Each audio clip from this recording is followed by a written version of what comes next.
भाग 3। फतेहचंद दफ्तर न गए, जाकर करते भी क्या। साहब ने फाइल का नाम तो बताया नहीं, शायद नशे में भूल गया। धीरे धीरे घर की ओर चले, मगर इस बेइज्जती ने पैरों में बेड़ियां सी लगा दी। माना कि वो शारीरिक बल में साहब से कम थे, उनके हाथ में कोई चीज न थी, लेकिन वो क्या उनकी बातों का जवाब न दे सकते थे। उनके पैरों में जूते तो थे, क्या वे जूते से काम न चला सकते थे। फिर क्यों इतनी जिल्लत बर्दाश्त की। मगर इसका इलाज ही क्या था। यदि वे क्रोध में उसे गोली मार देते तो उसका क्या बिगड़ता। शायद 1-2 महीने में ही सादी कैद हो जाती। संभव है 200-400 रुपए का जुर्माना होता, मगर इनका परिवार तो मिट्टी में मिल जाता। संसार में कौन था जो इनके स्त्री और बच्चों की खबर लेता। वो किसके दरवाजे पर हाथ फैलाते। यदि उसके पास इतने रुपए होते जिनसे कुटुंब का पालन हो जाता, तो आज इतनी जिल्लत न सहते, या मर ही जाते, या उस शैतान को कुछ सबक ही देते। अपनी जान जाने से उन्हें डर न था। जिंदगी में ऐसा कौन सा सुख था जिसके लिए वो इस तरह डरते। ख्याल था सिर्फ परिवार के बर्बाद हो जाने का।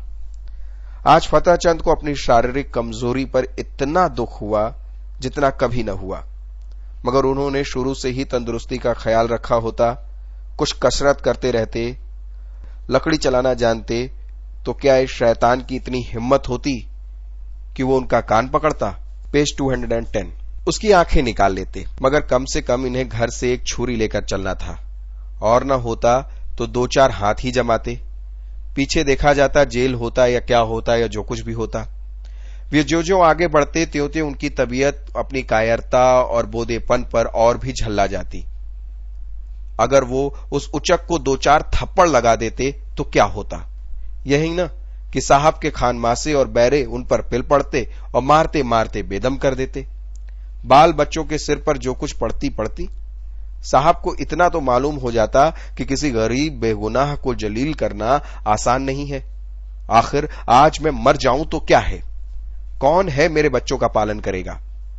तब उसके सिर पर जो कुछ पड़ेगी वो आज पड़ जाती तो क्या हर्ज था। अंतिम विचार में फतेहचंद के हृदय में इतना जोश भर दिया कि वो लौट पड़े और साहब से जिल्लत का बदला लेने के लिए 2-4 कदम चले। मगर फिर ख्याल आया, आखिर जो जिल्लत होनी थी वो तो हो ही चली थी। कौन जाने बंगले पर हो या क्लब चला गया हो। उसी समय उन्हें शारदा की बेबसी और बच्चों का बिना बाप के हो जाने का ख्याल भी आया। फिर लौट चले घर चल के।